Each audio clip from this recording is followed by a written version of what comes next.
बड़ा serious case था, हमने बहुत कोशिश की, मगर सॉरी।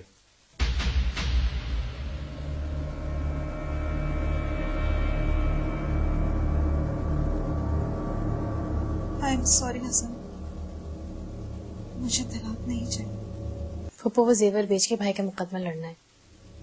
अगर खुदा न खास्ते मुकदमा ना लड़ा तो भाई को फांसी भी हो सकती है। फांसी? दादू ने बताया कि तुम गांव हमेशा के लिए जा रहे हो, वापस नहीं आओगे। तुमने तो अब रजा को पसंद कर लिया, हम वापस आकर क्या करेंगे? क्यों नहीं होने देंगे आप मेरी उससे शादी? हमेशा मेरी ख्वाहिशों का बकवास बंद करो।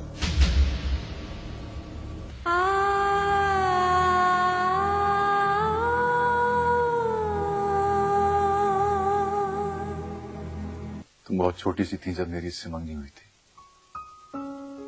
यही वो लड़की है जिससे मैंने बेपनाह प्यार किया, और आज तक मैंने किसी की वजह से शादी नहीं की। अगर मुझे अंदाजा होता कि रीम मरियम की बेटी है, मैं कभी वहां नहीं जाता।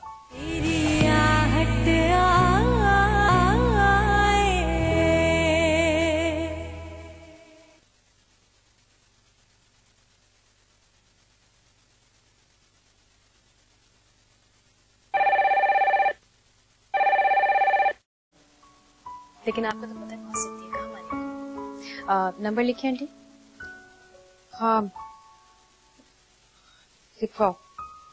021 333 21 049। अच्छा थैंक यू।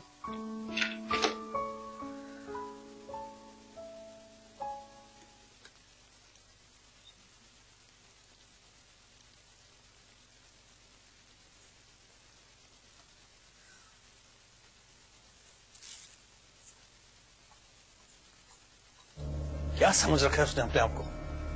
पागल हो गई है, जो चाहेगी करेगी। रजा मरियम को कैसे जानता है? और फिर मरियम की ये हालत? आप समझाती क्यों नहीं उसे? कौन? मैं? आप मेरी बात नहीं सुन रही हैं? सुन रही हूँ, सब सुन रही हूँ। क्या क्या सुनूं और किस किस की सुनूं? मैं तो पैदा ही हुई हूं सबकी सुनने के लिए। अब तुम बताओ, तुम्हारी सुनूं या तुम्हारी लड़की की? समझाएं उसे प्लीज। उसकी समझ में आता है कुछ? तुम्हारी औलाद और तुम्हारी जिद लेकर पैदा हुई है।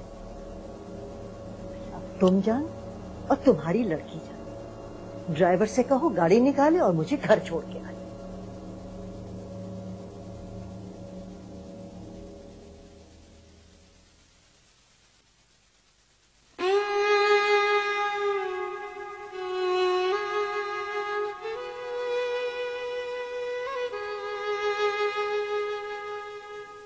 मरियम, देखा तुमने, मेरा प्यार सच्चा था। मैं कभी सोच भी नहीं सकता था कि एक दिन यूं हम एक दूसरे के सामने खड़े होंगे। तुम बिल्कुल नहीं बदली। वक्त तुम्हें एक बार फिर मेरे रास्ते में ले आया।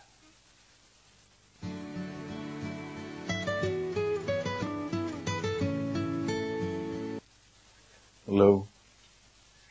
हेलो, कौन? मरियम, तो मेरी आवाज भी नहीं पहचानी। रजा, मुझे तुमसे मिलना है, अभी और इसी वक्त। कहाँ? रजा, तुम फिर क्यों आ गए मेरी जिंदगी में? मुझे बहुत अच्छा लगा। ये क्या किया तुमने मेरे साथ? मंगनी कर कर चले गए और फिर पलट कर नहीं आए। अम्मा इस सदमे से बीमार होकर मर गई और जाने से पहले मेरी शादी कर गई। और फिर इतने दिनों बाद तुमने मुझे फोन किया। वो फोन हसन ने सुन लिया। मुझे तलाक हो गई और अपनी बेटी से जुदा होना पड़ा। लेकिन मरियम, मैंने कभी भी ये नहीं। क्यों किया तुमने ये मेरे साथ? जब तुम चले गए थे तो क्यों किया मुझे फिर फोन? मरियम, मैं कैसे तुम्हारी जिंदगी तबाह बर्बाद कर सकता हूँ? मैं छोड़कर नहीं जाना चाहता था, लेकिन मुझे जाना पड़ा इसलिए कि मेरे साथ इमरजेंसी हो गई थी, जिंदगी की सबसे बड़ी इमरजेंसी। लंदन से फोन आया था कि मम्मी और पापा का एक्सीडेंट हो गया। पापा की ऑन द स्पॉट डेथ हो गई थी और मम्मी 6 महीने तक हॉस्पिटल में रही। मैंने उसके बाद तुम्हें फोन करने की बहुत कोशिश की मरियम, लेकिन पता चला कि तुम वो घर छोड़ के जा चुकी हो। और फिर मुझे बिजनेस संभालना पड़ा, और फिर नैना बहुत छोटी सी थी। और फिर एक दफा मैंने तुम्हारी खाला के यहाँ फोन किया तो उनसे ही तुम्हारा नंबर लिया, लेकिन तब मुझे नहीं पता था कि तुम्हारी शादी हो चुकी है। और तब मैंने तुम्हें वो फोन किया था। तुम्हारे उसी फोन ने मेरी जिंदगी बदल कर रख दी। वो फोन हसन ने सुन लिया और मुझ पर इल्जाम लगाया कि मैं अब भी तुमसे राब्ते में हूं। I am extremely sorry Maryam, मैं ऐसा कभी नहीं चाहता था। और उसके बाद मैंने तुम्हें कभी फोन नहीं किया। और जब के बाद मैं अब पाकिस्तान आया। और अब तुम रीम से? नहीं मरियम, उस पर इल्जाम लगाने से पहले मेरी बात सुनो। मैं तो रीम से ऐसी इत्तेफाकन मिला था। मैं तो आज तक तुम्हें अपने दिल से नहीं निकाल सका। मतलब मैं रीम से, जो कि मुझसे इतनी छोटी है, मैं कैसे शादी कर सकता? मैंने तो उसे साफ मना कर दिया। और अगर उसके माँ बाप कोई और भी होते तब भी मैं उसे शादी से इनकार कर देता, मना कर देता। तो फिर तुम हसन के पास क्यों गए? इसलिए कि मैं रीम की जिद के आगे हार गया था। मैंने सोचा कि उसके माँ बाप कोई भी होंगे, मुझसे मिलकर मेरी एज देख के खुद ही रिफ्यूज कर दें। प्लीज मरियम, मैं जो कुछ तुमसे कह रहा हूँ सच कह। और मेरी वजह से तुम्हें जो भी तकलीफ पहुंची है, मैं तुमसे माफी मांगता हूँ। मुझे माफ कर दो। मेरा यकीन करो, मैं उस दिन भी तुम्हें छोड़कर नहीं गया था। तो मैंने तुम्हें फोन भी इसीलिए किया था ताकि तुम्हें बताऊं कि मैं वापस आ रहा हूं। लेकिन तुम शादी कर चुकी थी।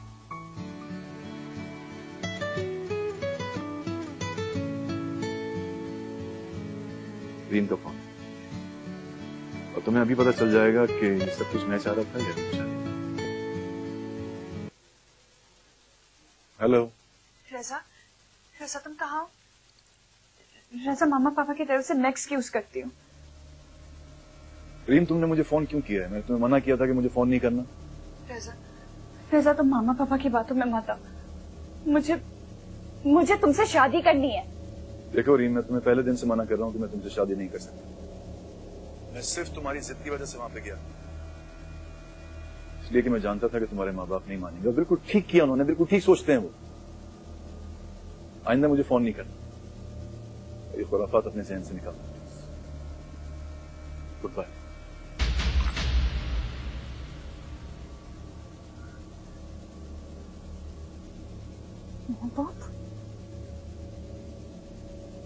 माँ बाप की वजह से मेरी जिंदगी बर्बाद हो चुकी है। तबाह करके रख दिया मुझे लोगों ने। अब मैं अपनी जिंदगी किसी को बर्बाद नहीं करने दूंगी, किसी को नहीं।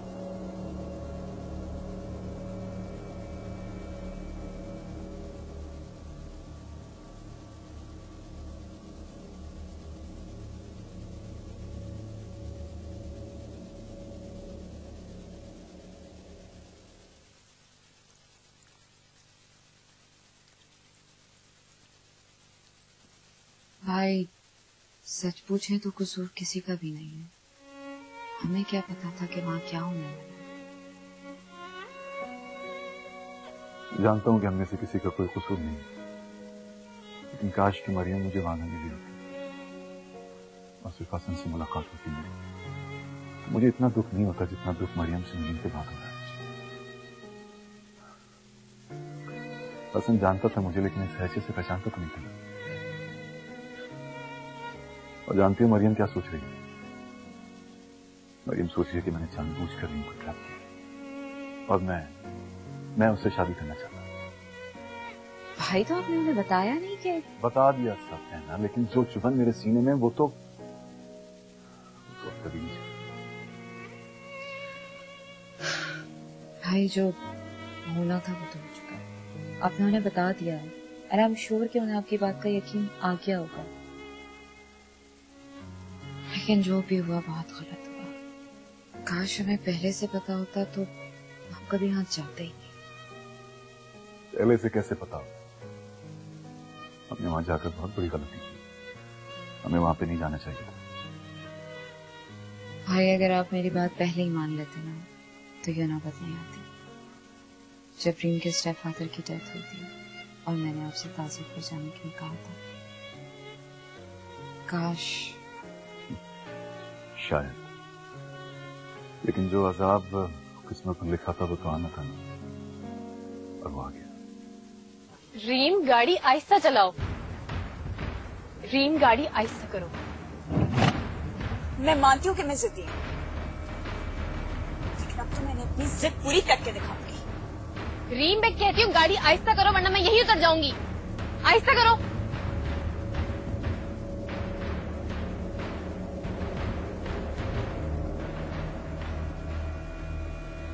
क्या हो जाता है तुम्हें?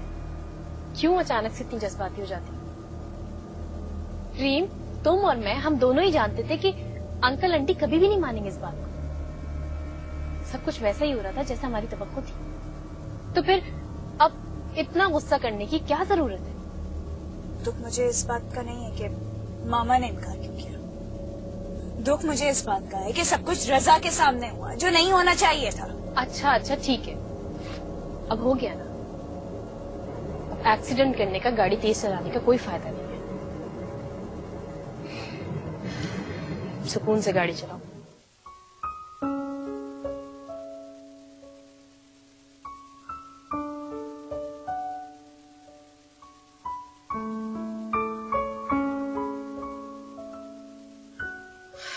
अब क्या होगा?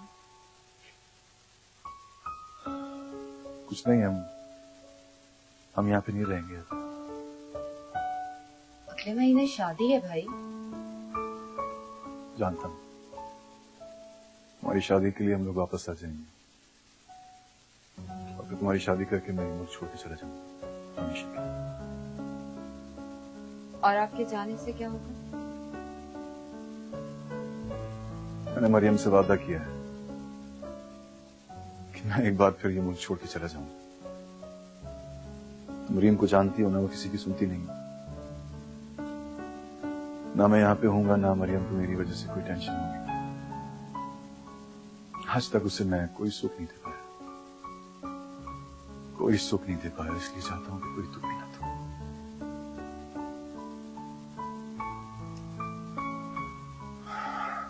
तुम जाने की तैयारी करो।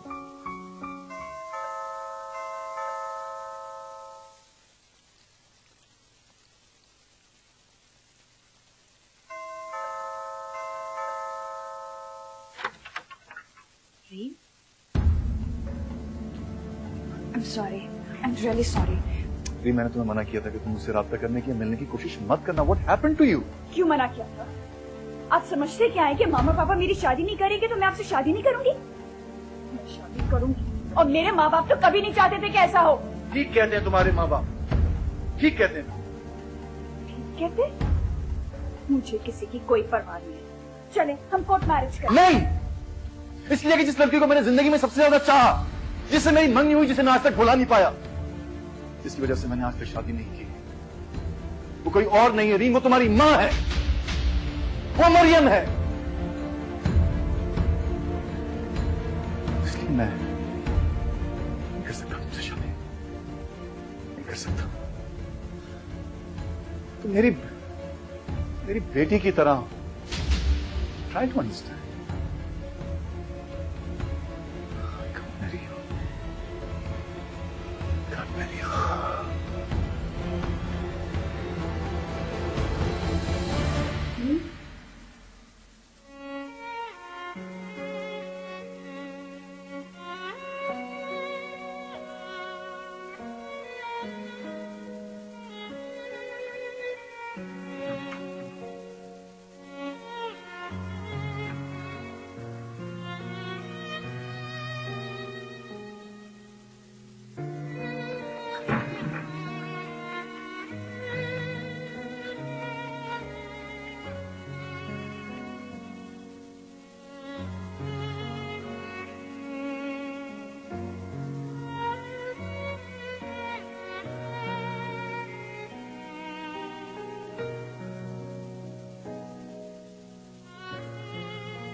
बरात खान, अब तुम क्या करोगे? अली बाबा, शादी करना जरूरी तो नहीं। कैसा बात करते हैं तुम? तुमसे तो सरदार सर बुलंद खान का नाम चल रहा है। हम जिस लड़की को पसंद करता था वो तो हमको मिला नहीं, अब हम क्या करें? फिर जिधर तुम्हारे बाबा ने तुम्हारा शादी तय किया उधर कर लो। ऐसा कैसे हो सकता है? बाबा जान हमारा शादी कैसे तय कर सकते? तुमको किसने कहा? बरात खान, जब तुम कराची गया थे, बड़ा खान का तबीयत खराब था। उस वक्त तुम्हारा चाचा जलाल खान इधर आया। सरदार खान ने उसका बेटी जुलेखा से तुम्हारा रिश्ता तय किया। नहीं, ऐसा नहीं हो सकता है। कोई हमारे मर्जी के बगैर हमारी शादी कैसे तय कर सकता है? हमारा कबीलों में तो ऐसे ही होते हैं। ये हमारे रिवायात भी है और इसके खिलाफ करना। हम किसी रस्म रिवाज को नहीं मानते हैं। हम पहले भी इसका खिलाफ थे। हमने सिर्फ एक लड़की से मोहब्बत की और वो हमको नहीं मिली। अब हम किसी और से शादी नहीं करेंगे। ये हमारा आखिरी फैसला है।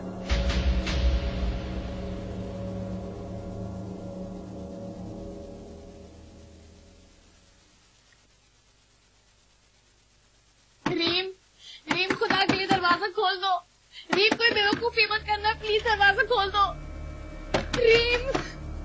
रीम प्लीज दरवाजा। क्या हो गया बेटा? दादू देखे, रीम ने खुद को बंद कर लिया रजा की वजह से। अरे रजा का किस्सा तो कभी का खत्म हो चुका है। अरे इनके माँ बाप ने मना कर दिया है, लेकिन ये बताओ अब क्या? तू वो सब छोड़ दे, आप प्लीज अभी दरवाजा खुलवा दें। रीम दरवाजा खोलो। अरे भाड़ में जाए, मैं तो तंग आ गई हूँ इन लोगों से, इनसे भी और इनके माँ बाप से भी। दादू रीम दरवाजा खोल दो प्लीज, खुदा के लिए। तुमने मेरी कसम, देखो तुम दरवाजा नहीं खोलोगी ना, मैं दरवाजा तोड़वा दूंगी। रीम दरवाजा खोल दो। रीम, तुमने दरवाजा नहीं खोला तो तोड़वा रही हूँ दरवाजा। रीम क्या बात है बेटा, छोड़ दो उसको ऐसे ही। ये नहीं मानेगी, ये बहुत जिद्दी है, तुम्हें तो मालूम है। मैं उसके बाप को बुलाती हूँ। रीम दरवाजा खोल दो, नहीं तो मैं हसन को बुलाती हूँ। रीम खोल दो। क्या हुआ माँ? होना क्या है, तुम लोगों ने न जाने क्या चीज पैदा की है। दरवाजा नहीं खोल रही है, दरवाजा बंद किए बैठी है। आंटी प्लीज दरवाजा खुलवा दें, ऐसा ना हो कि रीम कुछ कर बैठे। रीम दरवाजा खोलो। क्या ऐसा नहीं हो सकता कि मरियम भी यहाँ आ जाए? आप उन्हें फिर अकेला छोड़कर जा रहे हैं।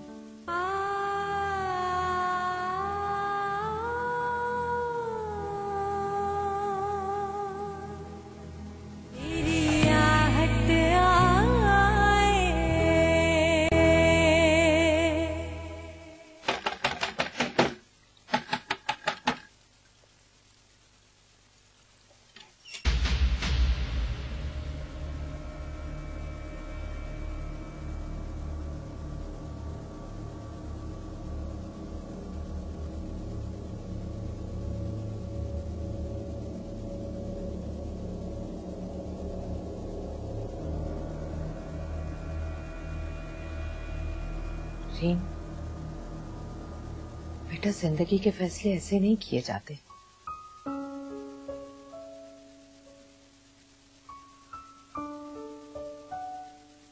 जिंदगी के फैसले ऐसे भी नहीं किए जाते जिस तरह आपने और पापा ने किया। मुझे तबाह कर दिया आप दोनों ने।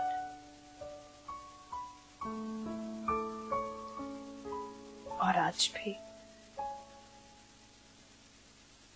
मेरी जिंदगी को तबाह करने की जिम्मेदार आप। रजा ने मुझसे शादी करने से इनकार कर दिया। इसलिए कि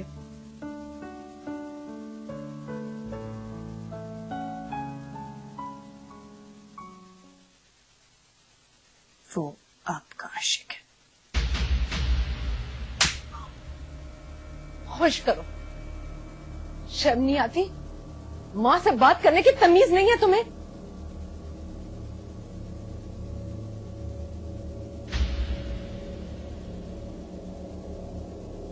रसा से मेरी मंगनी हुई थी।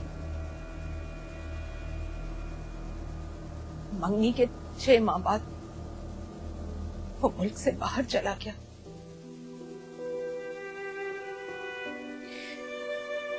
मेरी अम्मा की हालत बहुत खराब थी।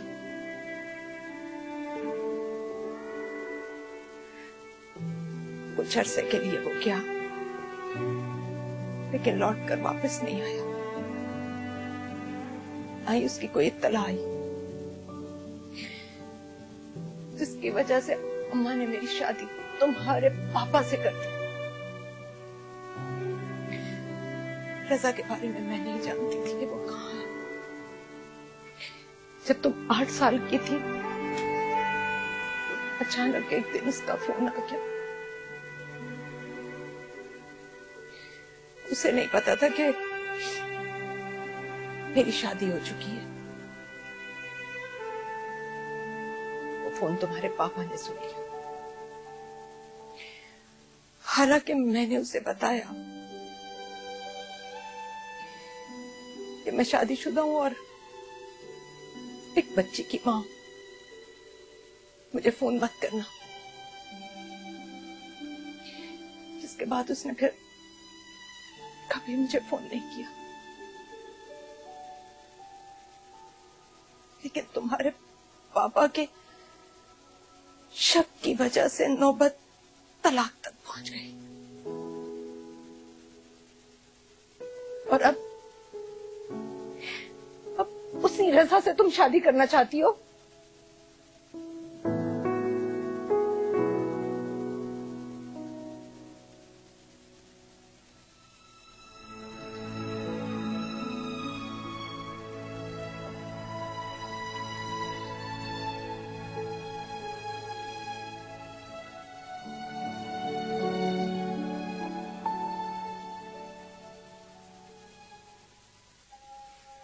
ईमान बेटा, अब तुम घर जाओ। उसकी माँ आ गई है, उसका ख्याल रखेगी।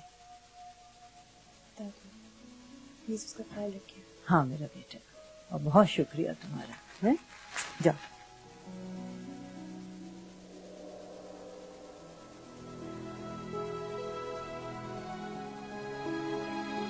बेटा,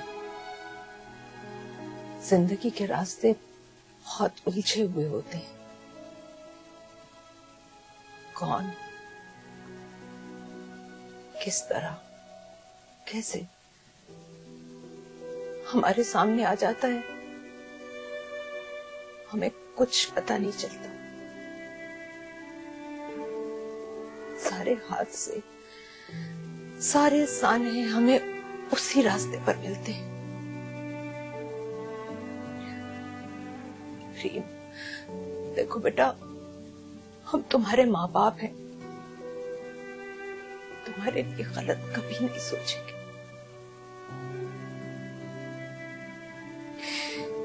ये जो कुछ हुआ, इसमें ना मेरी कोई गलती थी और ना मेरा गुनाह, जिसकी सजा मैं अब तक भुगत रही।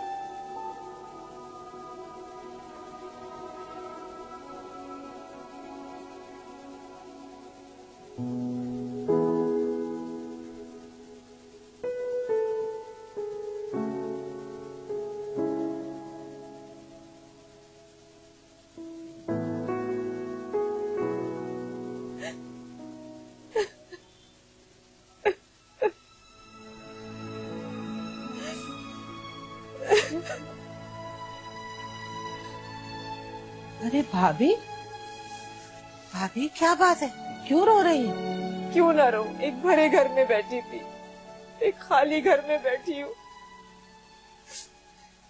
एक बेटा इस दुनिया से चला गया और दूसरा जेल चला गया।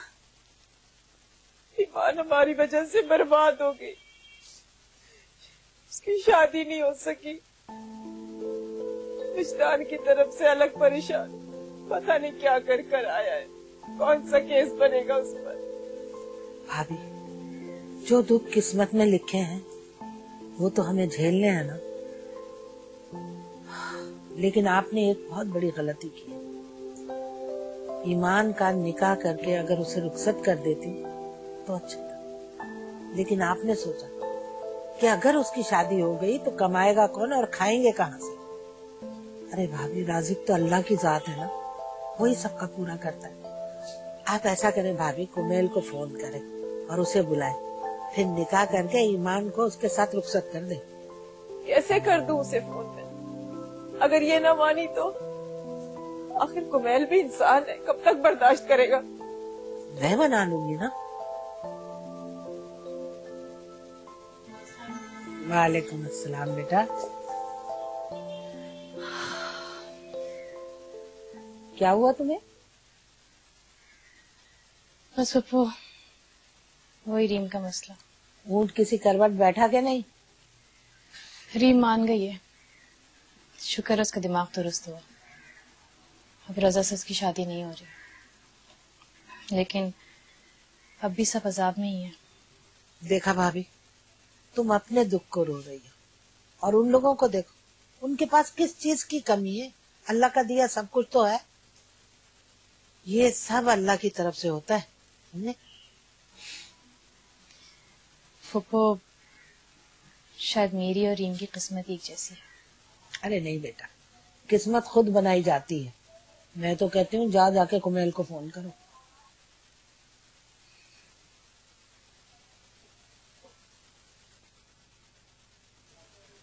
मैंने कहा था ना आपसे, नहीं मानेगी। हाँ, अब देखो, इतनी सी बात को तुमने इतना बड़ा तमाशा बना दिया। मरियम को तलाक दे दी, उससे बच्ची छीन ली। इसीलिए कहते हैं बेटा कि शक नहीं करना चाहिए। इस्लाम भी शक की इजाजत नहीं देता। अरे शक तो हजारों बदगुमानियों को जन्म देता है। भाई, उसने मंगनी की थी, कोई किसी से इश्क नहीं किया था। बल्कि उसकी माँ ने तो हमें ये बताया भी था कि मरियम की पहले कहीं मंगनी हो चुकी है। अब हमने ही नहीं पूछा कि किससे हुई थी और कब हुई थी। इसमें मरियम का क्या कसूर? अम्मा, मुझसे बहुत बड़ी गलती हो गई और इस गलती का एहसास मुझे आज नहीं, बहुत पहले हो चुका था। बस मैं आपसे बात नहीं कर सका। क्या बताता मैं? अब ये बताओ, रीम का क्या होगा? पहले ये तो बताएं कि वो है कैसी। अल्हम्दुलिल्लाह, अब बिल्कुल ठीक है, क्योंकि मरियम उसकी देखभाल करने के लिए आ गई है। सच्ची बात है, तुम्हारी लड़की हमसे तो समझ नहीं सकती, और यूं भी हमने उसको सब कुछ अब बता दिया है। क्या बता दिया? भाई यही कि रजा वही है जिससे मरियम की पहले मंगनी हुई थी। अम्मा, उसे ये नहीं बताना चाहिए था। अरे क्यों ना बताते? अगर ना बताते तो वो अपनी जिद कैसे छोड़ती? और वैसे भी कभी ना कभी तो उसको पता चल ही जाना था ना। मेरी बात मानो, थोड़े दिन के लिए उसको उसके हाथ पे छोड़ दो, उसके बाद उसकी शादी की फिक्र करो। अम्मा, आप और रीम भी मेरे पास आ जाए ना। मैं बिल्कुल अकेला हो गया हूँ, आप लोग भी होंगे तो अच्छा होगा। मरियम भी तो अकेली है। हाँ अम्मा, मरियम को भी अकेला नहीं छोड़ा जा सकता। नहीं, वो रीम को मैंने उसके साथ भेज दिया। अम्मा, क्या ऐसा नहीं हो सकता कि मरियम भी यहाँ आ जाए? होने को तो सब कुछ हो सकता है, अगर इंसान चाहे तो। तुम चाहते हो?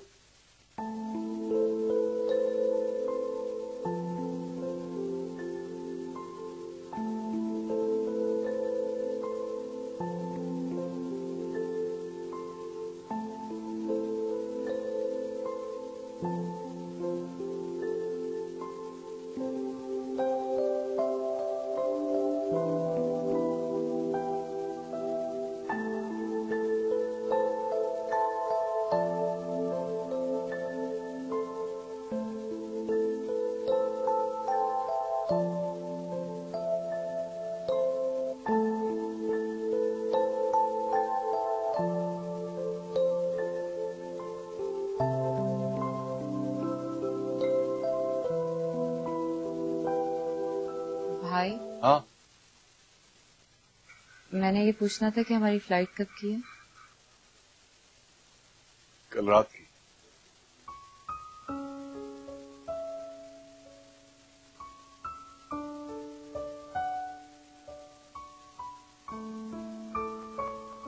एक बात पूछूं?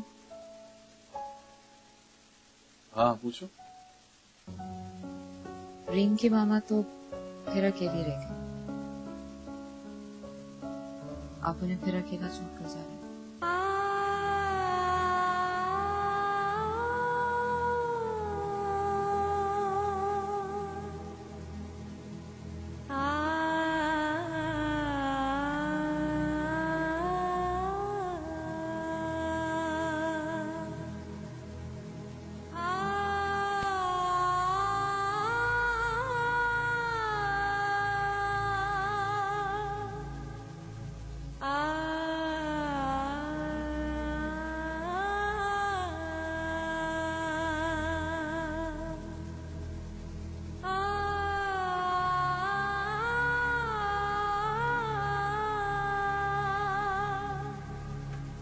है ना, अभी से सारी पैकिंग कर लो, कोई चीज रह ना जाए।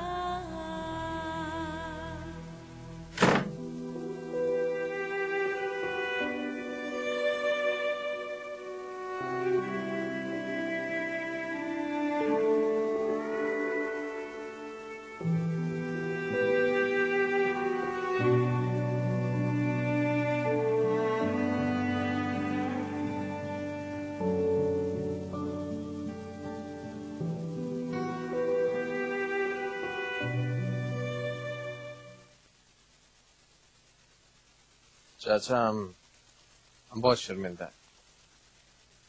I'm really sorry. हाँ, तो हम तो इंग्लिस्तान से ये सॉरी सीख कर आए। तुमको क्या पता कि हमारा कबीले का रिवायतें क्या होता है। तुम्हारा बाप तो जबान करके मर गया, तुमको अपने बाप का क्या है। तुम तो इंग्लिस्तान में पढ़ा लिखा है, बाहर है, पढ़ा लिखा आदमी है।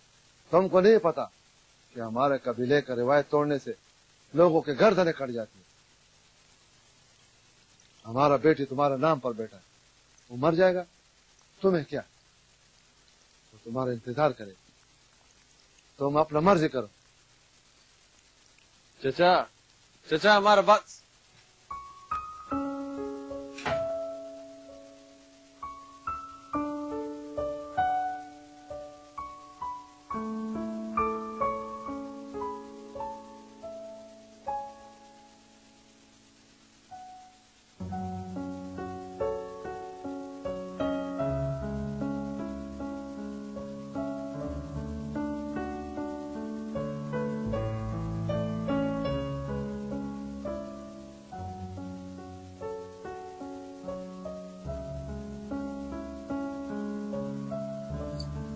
रीम,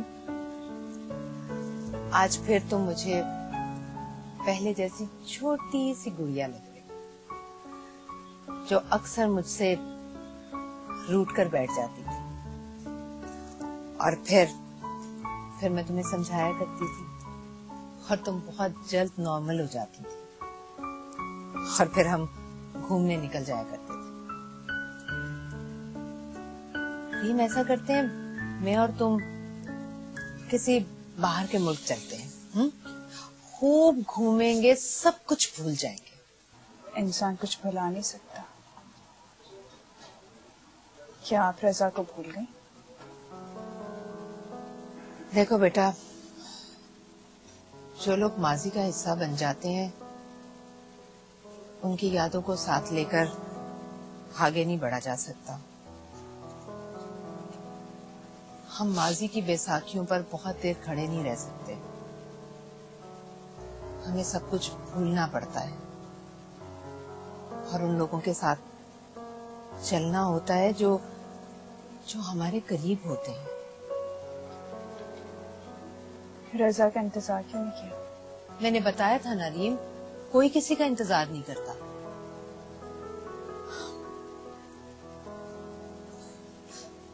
बेटा मुझे आज इतना अच्छा लग रहा है कि तुम मेरे साथ हो। बहुत तरसी हूं मैं इन लम्हों के लिए। और शर्जील के बाद तो अब मैं बहुत अकेली हो गई थी। सोचती थी कि मैं अब जिंदा कैसे रहूंगी। पापा भी तो अकेले हो गए। तुम्हारे पापा ने अपने आप को खुद अकेला कर लिया।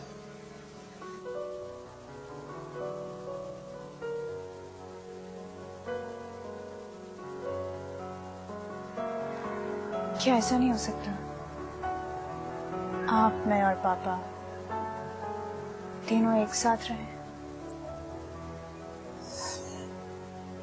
रीम चलो उठो बेटा, जल्दी से फ्रेश हो जाओ, शावर लो, चेंज करो, शॉपिंग के लिए चलेंगे। आज मैं अपनी बेटी को ढेर सारी शॉपिंग करवाऊंगी, मेरा दिल चाह रहा है। हाँ चलो, बहुत पी ली जाए। उठ जाओ, शाबाश, आ जाओ आ जाओ। रीम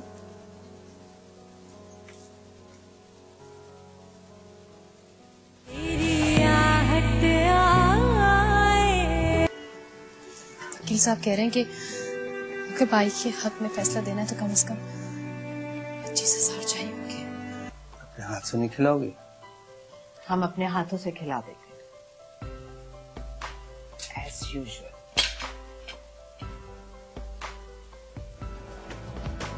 ख्वाबों को छू लेते हैं तेरी नींदों के साए, ऐसे में कुछ